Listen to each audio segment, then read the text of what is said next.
दोस्तों एवं मेरे वरिष्ठ जनों, रिटायर्ड सब इंस्पेक्टर ग्रुप में ओम प्रकाश शर्मा का आप लोगों को नमस्कार। दोस्तों, आप लोग इस बेड को देखकर आश्चर्यचकित होंगे और सोच रहे होंगे कि यह क्या है। जी हाँ, आप लोग जैसा सोच रहे हैं वही है। ये वही बेड है जो अस्पताल में रोगियों के लिए, मरीजों के लिए इस्तेमाल किया जाता है। परंतु यह अस्पताल में नहीं है, ये किसी हॉस्पिटल में नहीं है, यह मेरे बेडरूम में है। तो दोस्तों, मैं आज अपने दोस्तों, अपने परिचितों, अपने शुभचिंतकों के लिए यह सच्चाई उजागर करना चाहता हूँ जो आज तक हमारे दोस्त, मित्र, परिचित नहीं जानते हैं। दोस्तों, मैं 3.5 साल से कैंसर का गंभीर बीमारी से ग्रस्त हूँ, जिसका इलाज पीजीआई लखनऊ में चल रहा है और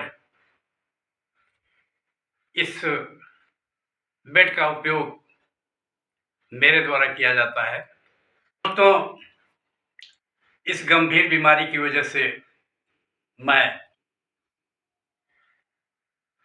चलने फिरने में भी असमर्थ हूँ। मैं उठने बैठने में भी असमर्थ हूँ। इसलिए बेड पर पड़े पड़े सिवाय छत को निहारने के सिवा मेरे पास दूसरा कोई रास्ता नहीं होता है।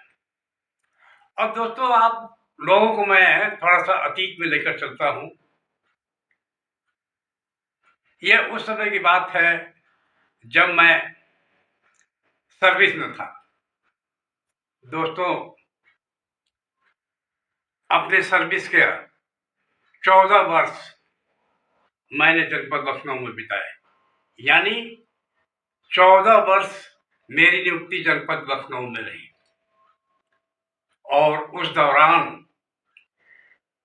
मुझे अपने स्वयं के कर्तव्यों के अतिरिक्त एक कर्तव्य हमारे अधिकारियों द्वारा लॉ एंड ऑर्डर की जिम्मेदारी सौंपी गई थी, जिसको मैंने बखूबी निभाया और अपने अधिकारियों का चहेता भी बना रहा, उनकी शाबाशी भी लूटी। परंतु आज वही ओपी शर्मा गुमनाम की जिंदगी जी रहा है जिसे कोई नहीं जानता है। दोस्तों, मैं लखनऊ में जब तक तैनात रहा तब तक वहां की पुलिस व्यवस्था की जिम्मेदारी मेरे जिम्मे थी। जैसा कि हमारे पुलिस के मित्र जानते हैं कि बाहर से प्राप्त होने वाले पुलिस बल, पीएसी, इन सबों का ब्यौरा जनपद के आरआई के पास होता है।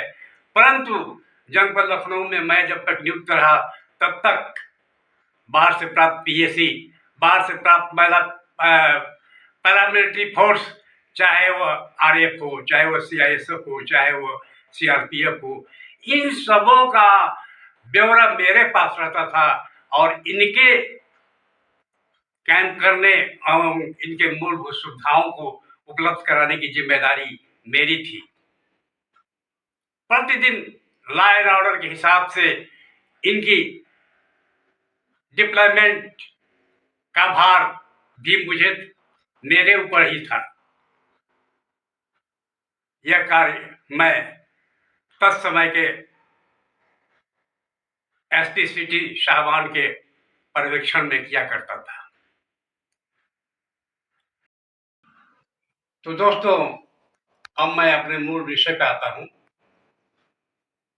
आपको बताते चलूं कि वर्ष 1987 में मैं जनपद लखनऊ में स्थानांतरण पर आया था और मुझे एसपी सिटी महोदय के साथ संबद्ध किया गया था।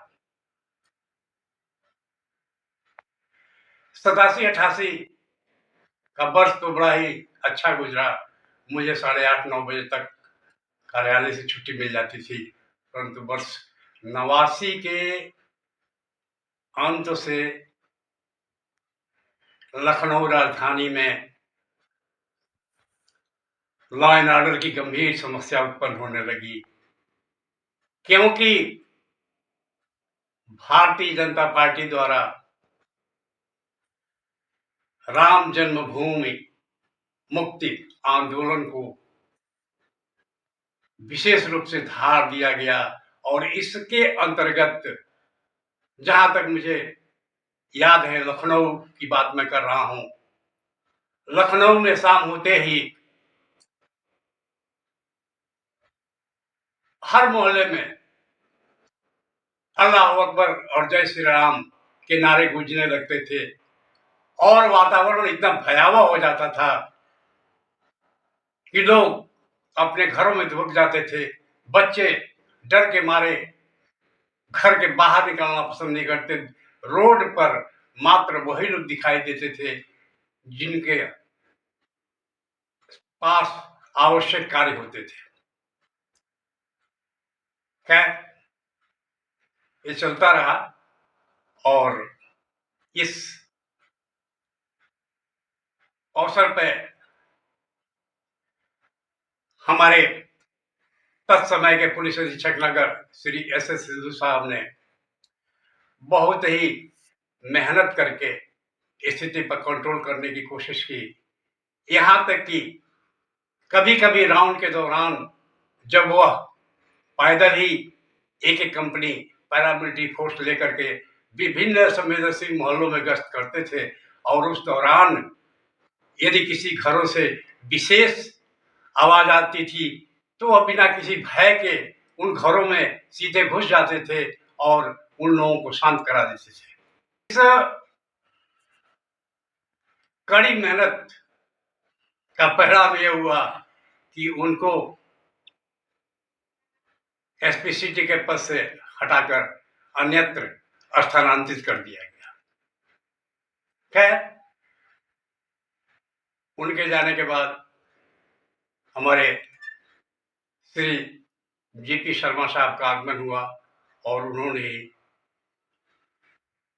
कड़ी मेहनत के साथ स्थिति को कंट्रोल किया और उनके मार्गदर्शन में मैंने भी कड़ी मेहनत की। अब मैं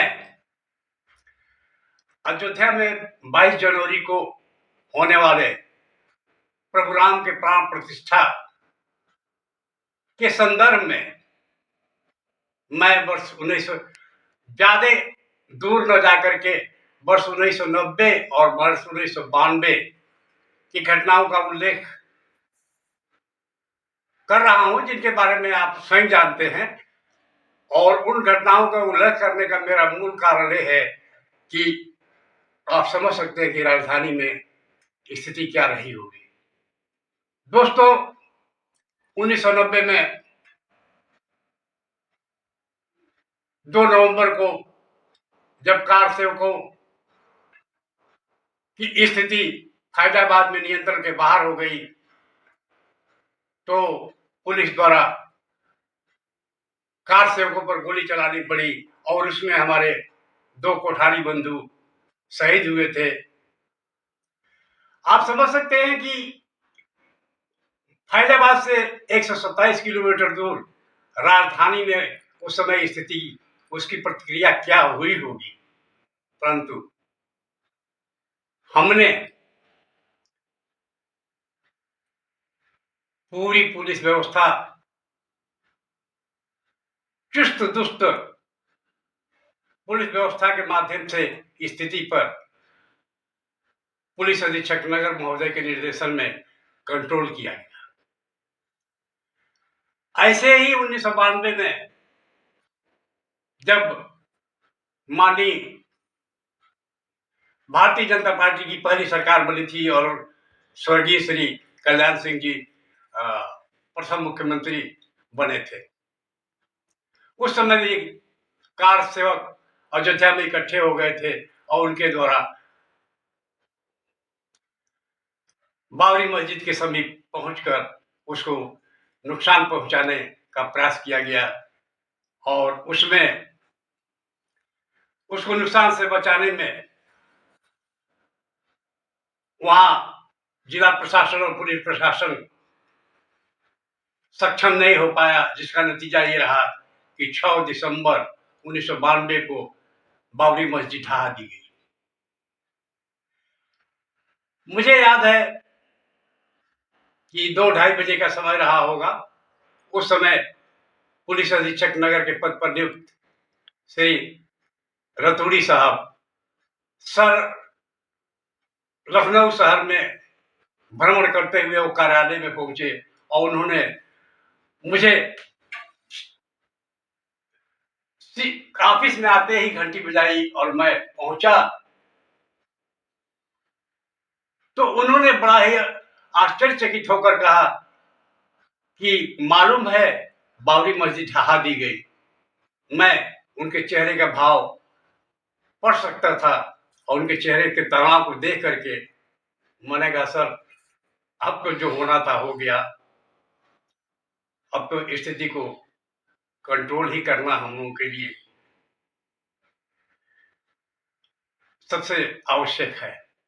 और दोस्तों, ऐसी लखनऊ में चुस्त दुरुस्त व्यवस्था की गई कि वास्तव में लखनऊ में कोई भी अप्रिय स्थिति उत्पन्न नहीं हुई।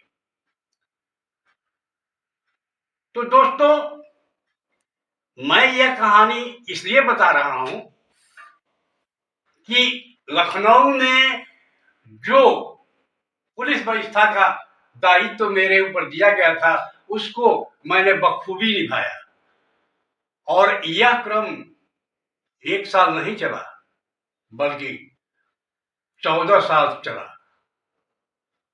और आपको जानकर यह आश्चर्य होगा कि प्रतिदिन मैं यदि 10 बजे अपने घर से निकलता था तो रात के 2-2:30 बजे ही अपने घर पहुंचता था।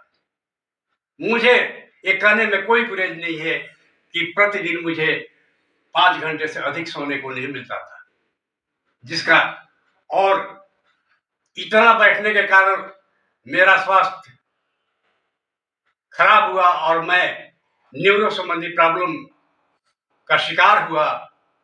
यहां तक कि C5 C6 के बीच में मेरी नस दबने लगी, जिसका वर्ष 1996 में मेरा ऑपरेशन PGI में हुआ।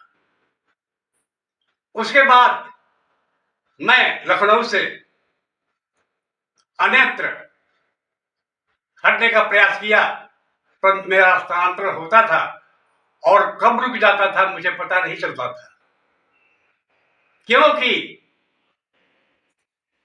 मेरे जैसा, मैं अपने को मूर्ख कहूं या प्रतिभाशाली कहूं या मेरे ऊपर जो कर्तव्य का नशा था वो कहूं, मैं अपने कर्तव्य पालन में हमेशा ही अग्रणी रहा और अपने अधिकारियों का चहेता भी रहा। यदि लखनऊ में नियुक्ति के दौरान विभिन्न घटनाओं का मैं वर्णन करूं तो करीब 200-250 वीडियो में बना सकता हूं, अब मैं बनाऊंगा भी, परंतु मैं यहाँ ये इसलिए वो कर रहा था कि बहुत कई दिन से मैं समाचार पत्र, विभिन्न टीवी चैनलों पर देख रहा हूं कि अमुक पार्टी के नेता को निमंत्रण नहीं मिला, अमुक पार्टी के नेता को निमंत्रण नहीं मिला, वो नहीं आएंगे, वो नहीं आएंगे। इसमें मतलब भगवान के दरबार में आने के लिए भी राजनीतिक नफा नुकसान देखा जा रहा है। खैर, राजनीति से मुझे कोई लेना देना नहीं है। मैं एक साधारण सेवानिवृत्त पुलिस नॉन गेजेटेड ऑफिसर हूं, परंतु वही मुझे देख करके मुझे ये कहना पड़ रहा है कि क्या यही लोग, पार्टी के नेता लोग ही सबसे योग्य हैं और पात्र हैं इसके लिए कि न्योता निमंत्रण उनको क्यों हमारे उस समय 92 और 90 की स्थिति में हमारे लॉ एंड ऑर्डर को, राजधानी में लॉ एंड ऑर्डर को मेंटेन करने वाले पुलिस अधीक्षक नगर मिस्टर श्री सुखदेव सिंह सिद्धू साहब, श्री अनिल कुमार रतूड़ी साहब, ऐसे तो हमारे 18 SPCG के साथ मैं काम किया, लेकिन जो 90 से 92 तक के बीच में ये दोनों जो है इस बात के लिए ये हकदार हैं कि उनको भी निमंत्रण दिया जाए। 1992 में DG रहे SBM त्रिपाठी साहब को इस बात के लिए निमंत्रण दिया जाए, ये भी निमंत्रण हकदार है। और वहीं सा मैं एक छोटा सा अदना कर्मचारी, क्या मैं उस निमंत्रण का हकदार नहीं हूं? ये आप लोगों के ऊपर छोड़ता हूं, इस पर आप लोग विचार करिएगा। तो कि पदाधिकारियों का कर्तव्य है कि वो किसको देते हैं, किसको नहीं देते हैं।